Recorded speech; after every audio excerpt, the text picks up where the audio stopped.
तमाम किसान के बेटे जो हमारे से मिलते जुलते हैं, हमारा साथ देते हैं हर समय, और इतनी बड़ी तादाद के अंदर शायद राजस्थान के अंदर बहुत कम जगह होती होगी जब रात को 12 बजे में इस तरह मातृशक्ति बच्चे और पूरे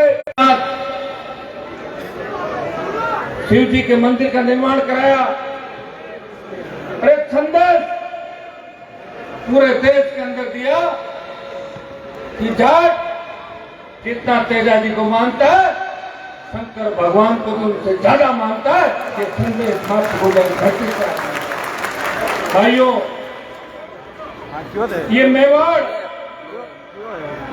आज राजस्थान में जाटों को ओबीसी का जो आरक्षण मिला है, इसमें कोई दो राय नहीं कि मेवाड़ की धरती से आपकी संस्कृति, आपका संघर्ष, आपका इतिहास कहीं नहीं लिखा गया।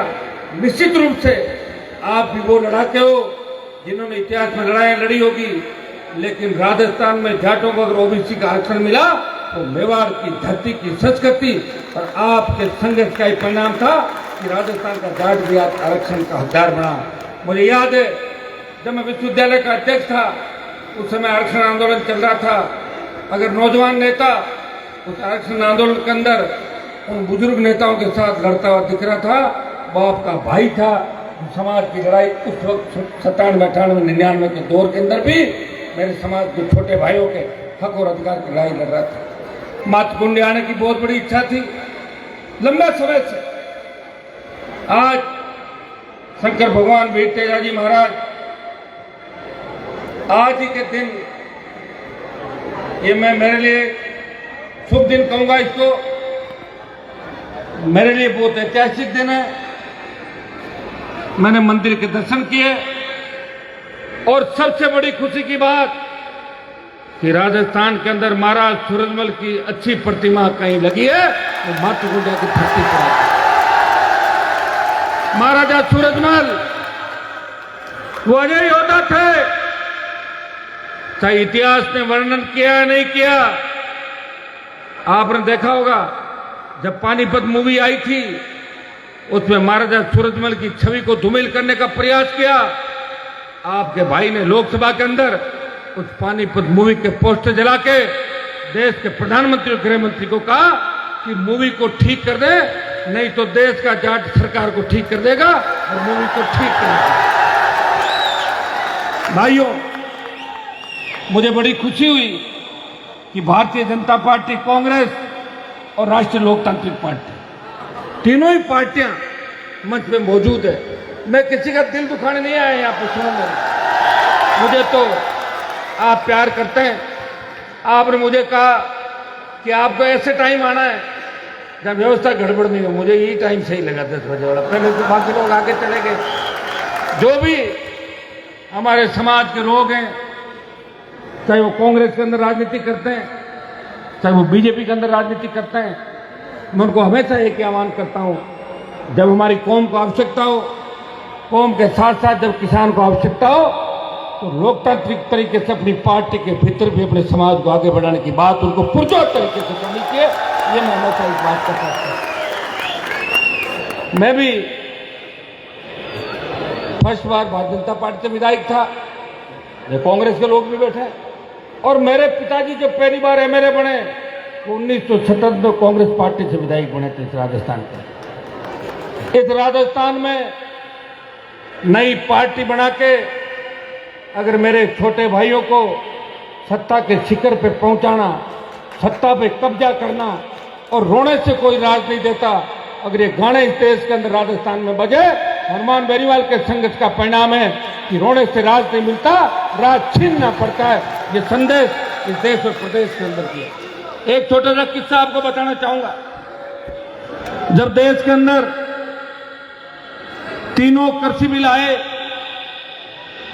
पंजाब से आंदोलन शुरू हुआ। हमारे जट सिंह भाई जिन्होंने आंदोलन की शुरुआत की, पंजाब से आंदोलन हरियाणा की धरती पर आया, हरियाणा से उत्तर प्रदेश, दिल्ली के अंदर आया। उन किसान नेताओं ने मुझे कहा क्या आप प्रधानमंत्री के साथ हो? मैं एनडीए का हिस्सा था, भारतीय जनता पार्टी के साथ था, और मुझे उन लोगों ने कहा कि हनुमान जी, अगर आप राजस्थान का एनएच 8 जो जयपुर से दिल्ली जाता है, जो गुर्जर आरक्षण आंदोलन के समय भी जाम नहीं हुआ था, अगर आप उसको जाम कर दो और मोदी की सत्ता को ठोकर मार दो, तो किसान कौम और ये समाज आपका ऋण नहीं भूलेगा। मैंने एक सेकंड नहीं गंवाया जब मेरी कौम देश के अंदर मुझे पुकार रही थी। जब किसान पुकार रहा था, मैंने सत्ता को इस तरह ठोकर मारी जिस तरह छोटा बच्चा बॉल को ठोकर मारता है। मैंने मोदी की सत्ता को ठुकरा कर सड़क पर आ गया, उस हाईवे को जाम किया जो पहली बार जाम हुआ। मुझे याद है, इस देश के अंदर बाकी झंडे के साथ आंदोलन कहीं नहीं हुआ, सिर्फ राजस्थान में आरएलपी के झंडे के साथ हमारा आंदोलन चला। और 70 दिन देश का कोई शासक अपने समाज किसान के सम्मान की लड़ाई लड़ रहा था, यह आपका भाई ठंड के अंदर उस हाईवे पर बैठा हुआ 70 दिन आपकी लड़ाई लड़ रहा था। और आखिर प्रधानमंत्री ने तीनों कृषि बिल वापस लिए। आपकी जीत हुई कि नहीं हुई? आपकी तो जीत होगी, मेरी तो नहीं हुई ना ज्यादा जीत, अभी मेरे तो आगे बाकी बड़ी जीत सारी।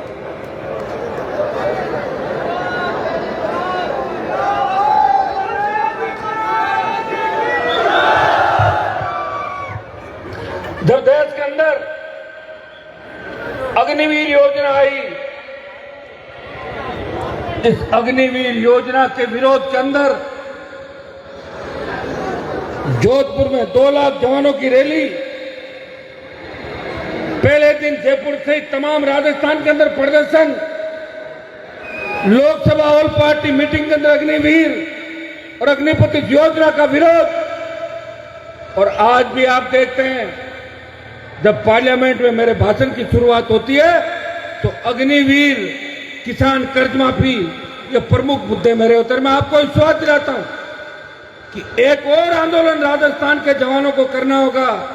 पंजाब ने किसान आंदोलन का नेतृत्व किया, लेकिन अग्निवीर को समाप्त करने का आंदोलन इस राजस्थान की धरती से आपका भाई हनुमान बेनीवाल आरएलपी के झंडे के नीचे जल्दी इसकी शुरुआत करेगा। और आप मेरा पूरा सहयोग करोगे कि नहीं करोगे? क्योंकि मेरे भाइयों, अगर फौज ही हमारे पास नहीं रही तो गीत नहीं गाए जाएंगे। जो गीत गाए जाते हैं ना, कोई सिख, कोई जाट, मराठा, कोई गोरखा, कोई मद्रासी, वो इसलिए गाए जाते हैं कि हमारी जाट रेजिमेंट बड़ी लड़ाई लड़ी। जब कारगिल की लड़ाई हुई, उस वक्त अमेरिका के अखबार के अंदर छपा कि 20,000 फीट ऊंची पहाड़ी पे 50 किलो गोला बारूद और AK-56 AK-47 लेके अगर कोई जवान चढ़ता है और दुश्मन को ठेल करता है, वो जाट का जवान है। ये अमेरिका ने छापा, सबसे लड़क मजबूत हमारे जो रेजिमेंट है उसके जवान लोग। दुर्भाग्य अगर इस तरह की व्यवस्थाएं लागू हो गई, 4 साल के अंदर आप संविदा पे, सेना पे लोगों को लड़ने लग गए, तो लोगों का सेना से विश्वास उठ जाएगा। हम किसी पार्टी का विरोध नहीं कर रहे, लेकिन अग्निवीर को समाप्त कराने के लिए हनुमान बेनीवाल अपने छोटे भाइयों के लिए चाहे कितनी बड़ी लड़ाई लड़नी पड़े, दिल्ली कूच करेंगे। और उससे पहले आज का ये धार्मिक कार्यक्रम है, इसमें लंबी राजनीतिक बात में नहीं करूंगा, लेकिन दोबारा मेवाड़ की धरती पे इन जवानों को न्योता देने आऊंगा। मुझे याद है, जब बल्लभ नगर के अंदर चुनाव हुआ था, आपने एक पार्टी को 4थे नंबर पे धकेल दिया था बल्लभ नगर के। कपासन के अंदर 2 बार हम लड़ रहे और फायदा बीजेपी को हो रहा नहीं हो रहा, बताऊं तो मुझे तो लग रहा है कि मेरी वजह से दोनों पार्टियों को कहीं कहीं फायदा हो रहा है। हम यही काम थोड़ी करते हैं।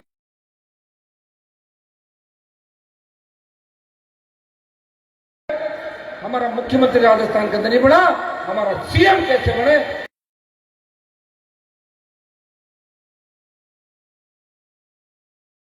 लेकिन आज तक पहली बार कोई कैबिनेट मंत्री देश के अंदर नहीं है। मैंने लोकसभा के अंदर कहा, प्रधानमंत्री जी हमारा कैबिनेट मंत्री क्यों नहीं है?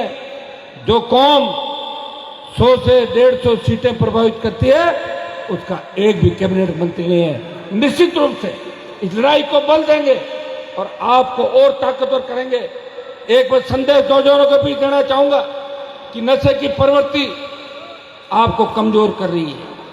हमें नशे से दूर रहना है। नशा एक ही चीज का रखना है कि सत्ता पे कब्जा कैसे करें। इस बार 40,000 आए हैं तो अगली 70,000 वोट कैसे। बताओ, मैं अकेला लड़ते लड़ते सत्ता पे कब्जा थोड़ी कर सकता हूं। वो मुझे और सीटें चाहिए राजस्थान के अंदर, जगह जगह सीटें चाहिए। भाइयों, यह राजस्थान में ऐसी व्यवस्था नहीं रही। इस राजस्थान गुजरात को छोड़ दें तो इस देश के तमाम राज्य जहां क्षेत्रीय पार्टियां कहीं न कहीं राज कर रही है, कहीं न कहीं लड़ रही है। हरियाणा, पंजाब, दिल्ली, यूपी, झारखंड, बिहार, तमाम साउथ के इलाके, तमाम नॉर्थ ईस्ट के इलाके। लेकिन दुर्भाग्य से राजस्थान में नई पार्टी नहीं बनी। पार्टी बन के नई पार्टी बनने से क्या होता है कि बैलेंस रहता है बराबर का, कोई बदमाशी नहीं कर सकता। लेकिन नई पार्टी बनी नहीं राजस्थान के अंदर, बनी उस पार्टी का सत्ता में कब्जा नहीं हुआ, उसकी सीट नहीं आई। राजस्थान बहुत बड़ा है, 1200 किलोमीटर लंबा, 1000 किलोमीटर चलो। आप तो मेवाड़ के अंदर कोशिश करो सुबह से शाम, मेवाड़ पूरा नहीं कर पाओ। कहाँ जैसलमेर है, कहाँ धौलपुर है, कहाँ डूंगरपुर है और कहाँ गंगानगर, चल के बताओ नक्शे के अंदर सारा। तो भाइयों, आपको एक जंग और एक लड़ाई और लड़नी होगी, लेकिन अपन अकेले नहीं लड़ सकते। उसमें यहाँ का आदिवासी भी शामिल होगा, यहाँ का शेड्यूल कास्ट हमारा भाई भी शामिल होगा, ओबीसी का भाई भी शामिल होगा। सामंतवाद के खिलाफ जिन लोगों ने लड़ाई लड़ी, जिन लोगों ने आपको उस समय हमारी कौम जिन्हें पकड़ के वोट देने बूथ तक लेके गई, आज हमें सोचना होगा वो लोग हमसे नाराज क्यों हो रहे हैं। कहीं न कहीं हमारे अंदर कमी तो नहीं है। मुस्लिम हमसे दूर क्यों जा रहा है, मेघवाल दूर क्यों जा रहा है, ओबीसी के दूसरे भाई दूर क्यों जा रहे हैं। अगर सोचेंगे तो निश्चित रूप से इसका रास्ता भी निकलेगा। मैं आपको विश्वास के साथ कहता हूं कि मुझे शेखावाटी, मेवाड़, भरतपुर अंचल, इन 4-5 जगहों पर अगर एक एक नेता मजबूत मिल जाए तो मैं राजस्थान की तस्वीर और तकदीर दोनों बदल दूंगा। अकेला व्यक्ति हूं, लड़ रहा हूं, प्रयास कर रहा हूं और मैं आपको विश्वास दिलाता हूं कि वो दिन दूर नहीं जब देश के, प्रदेश के किसान का कर्जा माफ कराएंगे, चाहे हमें कुछ भी करना पड़े, कितनी बड़ी जंग लड़नी पड़े। एक बार किसानों को बूस्टर डोज देने के लिए कर्ज माफी की बहुत बड़ी आवश्यकता है और एमएसपी खरीद गारंटी का कानून बनने की बहुत बड़ी आवश्यकता है। बेरोजगारी तो सबसे बड़ी दिक्कत है। बेरोजगारी का मतलब ये नहीं है कि सबको सरकारी नौकरी लगा दो। सरकारी नौकरियां आज मेवाड़ के अंदर, निम्बाड़ा से लेकर चित्तौड़, भीलवाड़ा के अंदर कितने उद्योग है, कितनी फैक्ट्रियां लगी हुई है, कितने उद्योगपति यहाँ पैसा कमा रहे हैं। कई जगह तो इतने प्लास्टिंग कर रहे हैं कि गांव के गांव खाली हो गए, गांव के गांव टूट गए, दरारें पड़ गई। सरकार कुछ नहीं कर रही है। हमारे जो नेता होते हैं वो उद्योगपतियों के मुनीम बन जाते हैं। मारवाड़ के अंदर तो हमारे आधे नेता उद्योगपतियों के मुनीम हैं।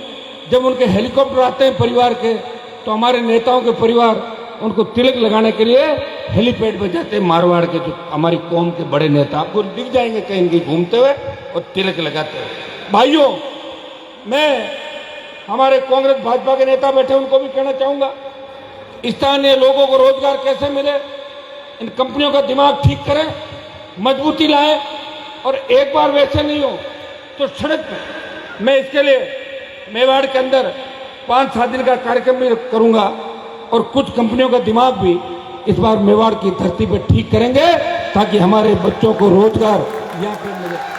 मैं प्रयास कर रहा हूँ कि राजस्थान की विधानसभा और लोकसभा ऐसे कानून बनाए कि जिस किसान की जमीन जाती है, जिस गांव के अंदर कोई फैक्ट्री उद्योग लगता है, वह 80% स्थानीय इकाइयों को, लोगों को रोजगार मिलना चाहिए। भाइयों, जो भारतमाला आई, मुंबई दिल्ली एक्सप्रेसवे बना, हमारी जमीनें जिस तरह नेशनल हाईवे, जिस तरह दूसरे कामों में किसान की उपजाऊ जमीन ली जा रही है, क्या मुआवजा मिलता है हमारे को बताओ मुझे। गांव खाली हो जाता है मुआवजे के नाम पे। 5 लाख, 8 लाख, 9 लाख, 3 लाख रुपए बीघा जमीन कितनी का हमारे पास?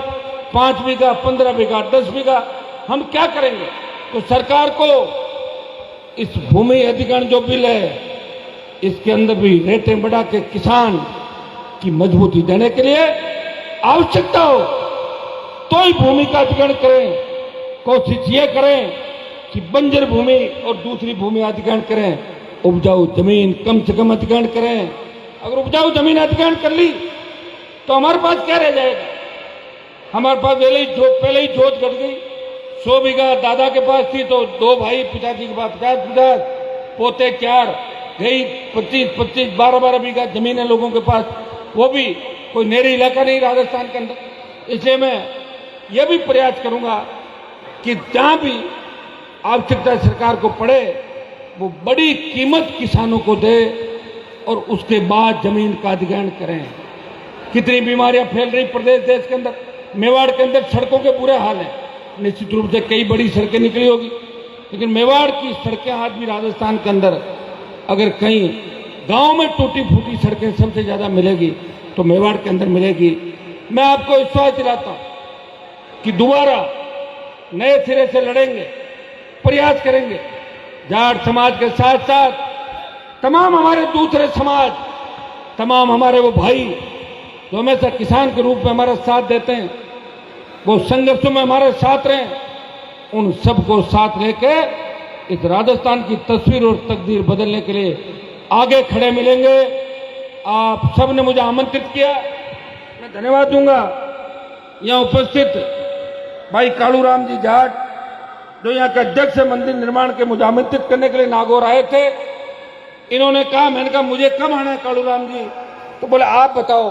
मैंने कहा आप ही बता देना, जब सब लोग आके चले जाए तब मुझे बुला लेना ताकि व्यवधान पैदा नहीं हो। इन्होंने कहा ठीक है साहब बताओ।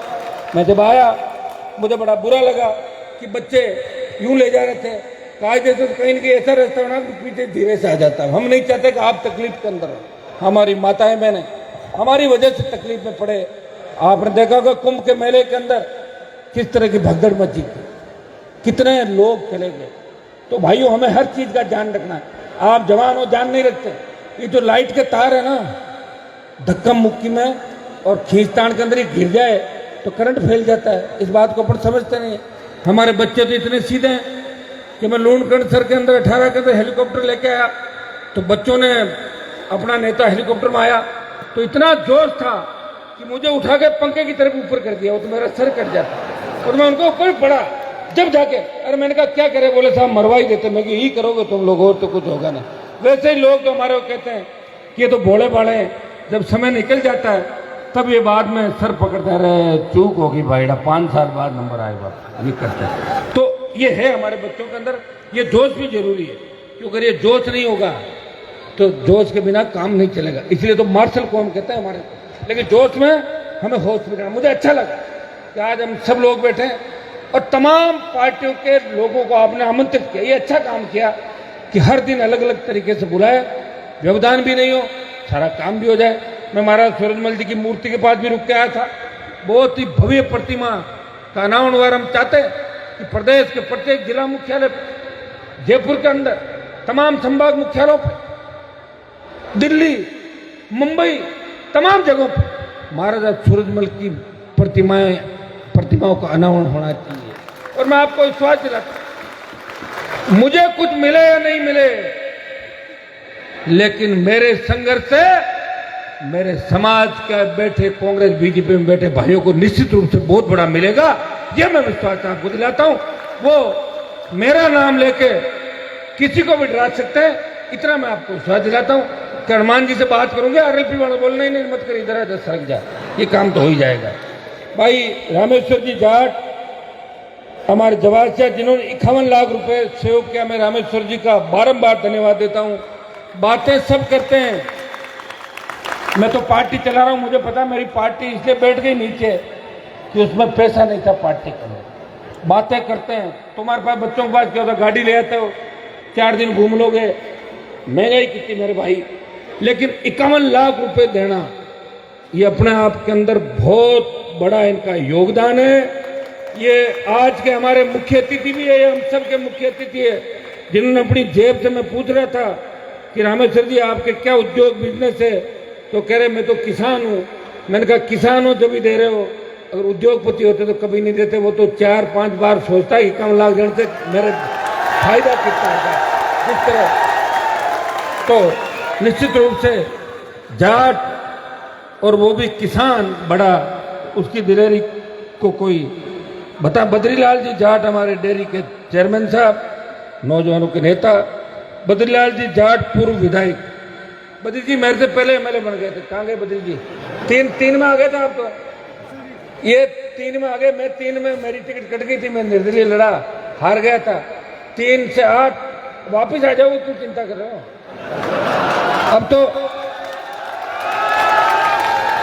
अब तो भारतीय जनता पार्टी ढूंढ रही है, जाटों को पकड़ रही, जहां मिले पकड़ लो जाटों। आप चिंता ही मत करो, सब ठीक होगा। जो जो काम करते जाएंगे उनका नंबर आता जाएगा, ठीक है। हमारे बद्रीलाल जी जाट तिरोली, माधवलाल जी जाट, कमलेश जी उप प्रधान, भाई शिवानी वकील साहब, कालू जी उठेल, हर्षल, पूरे हमारे शहजाद भाई, माधु जी पाली, डॉक्टर साहब हो गए, हमारे वकील साहब कपासन वाला शिव जी वकील साहब, बेरूलाल जी प्रधान जी। बेरूलाल जी मेरे मित्र है खास, भाई पुराने बेरूलाल जी। अभी बेरूलाल जी और हम दिल्ली में इंडिया अलायंस में साथ ही हैं, वैसे राजस्थान में साथ नहीं है, अलग अलग राजस्थान। बेरूलाल जी और तमाम हमारे सम्मानित मंच समाज के प्रमुख लोग, दूसरे समाजों से मेरे भाई और हजारों लाखों की तादाद में उपस्थित आप सब हमारी ताकत। अगर इस कौम की कोई ताकत है, मैं आपको विश्वास दिलाता हूं कि मुझे यहां 12-11 बजे स्पीच देते हुए देख रहे हैं तो कई लोगों के इस देश में धूजड़ी छूट रही है। यार 1 लाख 2 लाख इकट्ठे होकर क्या कर रहे हैं वो मेवाड़ के, और मेवाड़ में भी नींद नहीं आ रही लोगों को। लोग तो बैठे बैठे दिल्ली जयपुर में कह देते हैं कि मेवाड़ में तो जाटों की संख्या ही नहीं है। मैंने कहा क्यों, आपने गिनी थी क्या? वहां जाके गिनती करी थी? बोले नहीं गिनती, मुझे पता नहीं हर कॉन्स्टिट्यूंसी के अंदर कितनी संख्या है। हम सीधे हैं, हम हर किसी के साथ चल रहे हैं, लोगों को लगता है संख्या नहीं, बहुत बड़ी संख्या है। और दूसरी जो जातियां किसान कौम है वो भी हमारे साथ तैयार खड़ी है। इसलिए भाइयों में नौजवानों से विशेष रूप से कहना चाहूंगा कि जोश में होश हमें रखना है, पूरी ताकत के साथ लगना है, हमें सबका सम्मान करना है। और सामाजिक कार्यक्रम हमारे जितने भी हो उनमें इस चीज का ध्यान रखना है कि सामाजिक कार्यक्रम में जो भी व्यक्ति आता है उसका सम्मान करना है। लेकिन सामाजिक कार्यक्रम के अंदर कोई व्यक्ति आ जाए माइक लेके और वो गालियां बकने लग जाए तो उसका दूसरा काम भी करना है। समझ में आ गई तुम्हारे को? ये भी करना, किसी को माइक पकड़ा दे और वो गाली गलौज चालू कर दे तो खोल के जूत और 2-4 जूत सरकाना उसमें, ठीक है? कर दोगे क्या? मैं तो यार लोकसभा के अंदर जब घुसपैठी कूद गए थे, सारे एमपी भागे, मैं उनको ऊपर बैठ के उनके साथ जूत मारे। उनको देखा आपने वीडियो? तो मैं तो जाटों का नाम पूरे देश के अंदर किया। कई लोग माइक पकड़ लेते हैं, उनके घर की फिल्में चल रही, उनको वो नहीं दिख रही, लोग आइसक्रीम कैसे चाट रहे हैं, माइक पकड़ के चाय दो तो खोल के जूत और यूं करके सुनो, पक्का। और अगर मैं भी गाली दूं मंच में तो मेरे पे भी आ सकते, ठीक है? ये तो बात ठीक है भाई, ये तो बात आपको अच्छी लगी ना? कांग्रेस बीजेपी आरएलपी इसमें तो सहमत है कि किसी को माइक पकड़ा दें और कोई गाली गलौज चालू कर दे तो ऐसे पागल के जूत मारने मंच पे। नहीं तो समाज में बैठी हमारी माताएं बहनें जब वो रील सुनती है, वो वीडियो सुनती है, वो कहती है और पागल कटा को है। यूपी हरियाणा में मुझे लोग कहते हैं कि एक नागौर का पागल घूम रहा, मैं नागौर का नहीं तो और कहीं का। इन चीजों का भी आपको ध्यान रखना है। बहुत बहुत जाट समाज को धन्यवाद, हमारी कार्यकारिणी को सबको धन्यवाद। कार्यक्रम अच्छा हुआ, कल का कार्यक्रम भी और अच्छा हो। दोबारा मातृकुंडिया के अंदर जब सम्मेलन हो तो बद्री जी मुझे जरूर याद करेंगे, मैं दोबारा उपस्थित होऊंगा। और इसमें भी 1 लाख रुपए मेरी तरफ से इस कार्यक्रम के अंदर आपके, और भी कोई सहयोग की आवश्यकता हो, मैं हमेशा इस कौम के लिए, अगर मेरी अंतिम सांस भी बचेगी, इस कौम का सम्मान पूरे देश के अंदर इसी तरह बढ़ाता रहूंगा। बहुत बहुत आपको धन्यवाद। जय हिंद।